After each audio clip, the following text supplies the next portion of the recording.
going on there, guys? We back with another one, and we got news on Colorado football program. There were 3 young men that had committed to Colorado prior to Coach Deion Sanders getting the job. And when they spoke with the athletic, they were told by Rick George, the athletic director of Colorado, that their scholarships would be honored no matter who they brought in. So these guys were under the assumption, that they would still be there in this upcoming class, right?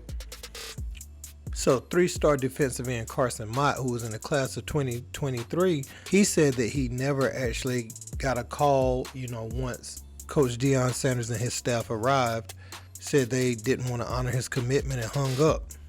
That was a little devastating to him because a lot of times when these guys commit, the other schools that were looking at them, they'll go fill the position with another player that they're looking at that position, their second or third option, so to speak, right?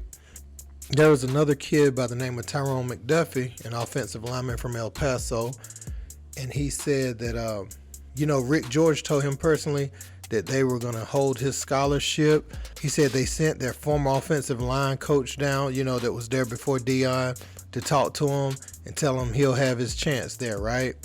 Whenever the coach was fired, he said he got the same phone call, right? That they wouldn't be honoring his scholarship. Actually, he ended up signing with UTEP, so he's good and ready to go.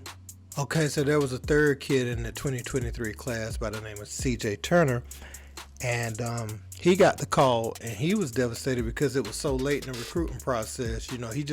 He says he wished he would have been told earlier. So here's what I'll say about that. I feel really bad for the kids because, they were signed, sealed, delivered, ready to go to Colorado. Probably had great relationship with those coaches for years, but Coach Deion Sanders came in and all of that changed. These guys were all 3-star players, and not saying Coach Prime isn't getting some 3-stars, but you see that he's bringing in some 4-stars and 5-stars, and he has, guys from Jackson State that play really well that's coming with him too. So, and some of those guys were 4-stars and 5-stars as well. So, and the first kid said that he didn't even get a call from Coach Prime, because I guess Coach Sanders felt like it was no reason for him to tell him that was under the old regime. But honestly, I want to put that responsibility on Rick George, the athletic director, because he told them that their scholarships would be honored.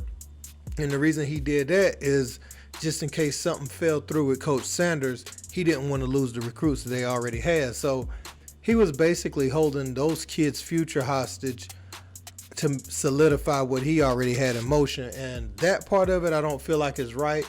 But also there's other obstacles for these kids. So let's look at it. You have now, not just the transfer portal. That would have been an issue 10 years ago. But now you have the transfer portal where they can play immediately the next year. And that's a whole different monster because not only have they been forced out of Colorado, right? They have to look and see who's committing where that was already in the transfer portal. And so you got these guys are getting players out of high school. They're still signing their high school JUCO recruits, and they're getting a lot of recruits out the transfer portal. So you got to see where you fit in with schools all over again, and you're getting in late.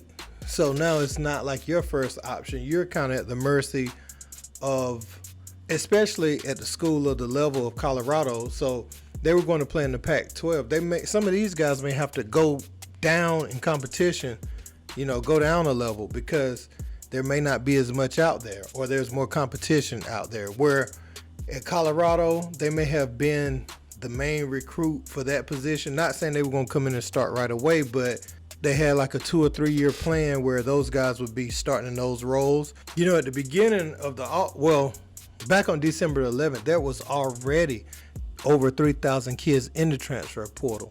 So now you in there with 3,000 other kids trying to find your spot.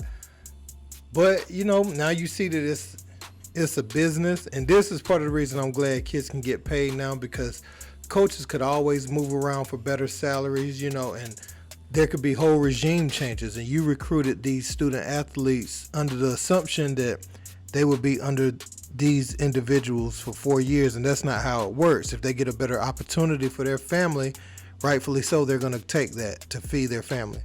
No issue with that. It's just that, the kid used to have to sit out. But I don't know if this is even a better solution, because Now everybody can go in the transfer portal at the same time, and it's like the Wild West, you know. And this isn't like a new thing. This thing happens a lot. It's just getting news because it's Deion Sanders. But I've seen kids get their scholarships pulled when they've tried to commit. You had, kids will think they still have a scholarship offer, and it's not there. Like, so for instance, right, if you're not like a top 4-star, top 5-star level player, if you hold off your recruitment too long, you may not hear from the coach for a while or whatever. But all right, let me put it like this. If you call to commit and they don't let you commit, then you didn't have a real scholarship offer. They'll say they're offering you, but if you don't have the option to commit right there on the spot, if it's still some wait and see, then first of all, you're not their first option. And it's, I ain't gonna say there's nothing wrong with it, but that's just the reality of it. Sometimes they want another player a lot more. They want that skill set. So you can't commit. You don't have a scholarship offer. You have interest. And that's what I tell a lot of kids, because sometimes they'll get stuff in the mail and they'll think that that's an offer, but those are just interest letters. They send those to a certain amount of kids every year, and it's a generic letter. But man, let me get back on topic. So I don't think this is an indictment on Deion Sanders. I just think that you got to watch when it's coming from the athletic director, and if you know some moving and shaking going on around that campus, then you need to take heed to that and listen to your gut feeling and listen to your mind. Listen to everything around there, because anybody knew Deion Sanders was going to bring his own players. So I don't know, man. I hope these guys land in a good spot. I hope they do extremely well. I wish the best for both parties, man. Hey, listen, don't forget to like, share, and subscribe. Until next time, peace.